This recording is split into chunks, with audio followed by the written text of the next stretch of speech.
இன்று ஏன் இந்த யாத்திரை வருகிறது? ராகுல் காந்தி ஒரு கூட்டத்தில் பேசுகிறார், இந்தியாவில் ராணுவ தளவாடங்கள் எதுவும் செய்துவிட முடியாது, மேக் இன் இந்தியா இந்தியாவிற்கு பலன் தராது.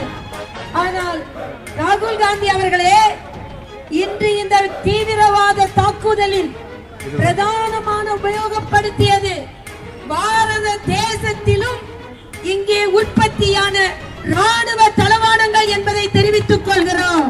இதே காங்கிரஸ் ஆட்சி காலத்தில் 86 தீவிரவாத தாக்குதல்கள் நடந்திருக்கிறது. ஒரு தாக்குதலுக்கு கூட திருப்பி அடி என்று பாகிஸ்தானை அடிக்கவில்லை. ஆனால் பாரத பிரதமர் அவர்கள் மோடியிடம் என்று சொல்ல என்று சொன்னார்களே, மோடியிடம் சொன்னோம், உங்களை திருப்பி அடித்தார்கள் என்று திருப்பி அடிக்கும் பிரதமரை நாம் பெற்றிருக்கிறோம். இன்னும் சொல்ல போனால் பாரத பிரதமர் உலகிற்கே வழிகாட்டியாக இருக்கிறார். எப்படி? பொதுமக்களின் உயிரை பலி வாங்காமல் தீவிரவாதிகளை மட்டுமே பலி வாங்க முடியும் என்பதை உலகிற்கு எடுத்து காண்பித்திருக்கிறார் பாரத பிரதமர் அவர்கள். அவருக்கு நன்றி சொல்வதற்காகத்தான் நாம் இந்த கூட்டத்தை நாம் இங்கே கூடியிருக்கிறோம்.